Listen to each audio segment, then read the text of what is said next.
Today, we will be looking at some of those things that can increase a child's risk to develop health problems from plastic exposure. And what are some of these things?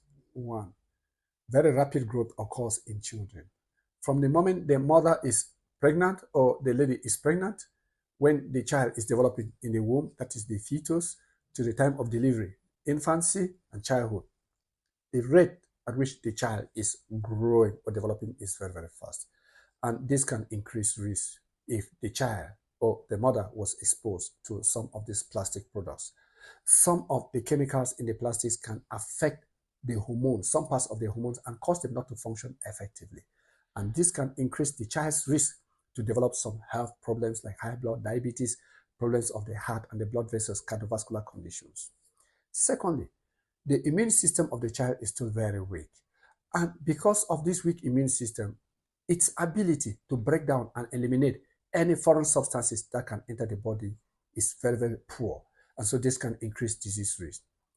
Thirdly, the child's specific behaviors. Children crawl a lot, moving with their hands and their legs and so on. They're always crawling. And as they are crawling, they touch things. And as they touch, after that, the hands are always going to the mouth. Anything they touch and carry with their hands goes back to the mouth. And because of this behavior patterns of the child, the risk for the child to touch things which are plastic, which may have some of these dangerous chemicals to send to the mouth, becomes very, very high. And that again can increase disease risk. Next, young children also are exposed to different kinds of plastics more than adolescents and even adults.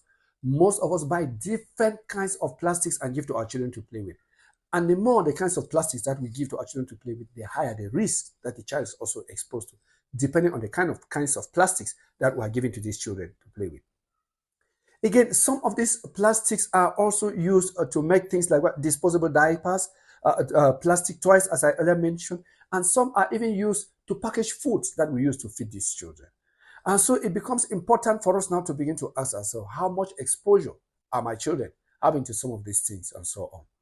Next, children depend on others for their well-being.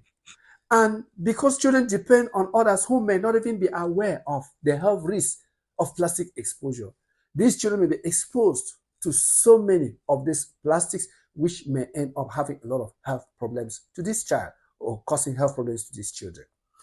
Children also have a very long lifespan. They have many years ahead of them to live. And when some of these plastic products go into their systems, some of these children may not develop their health problems just immediately.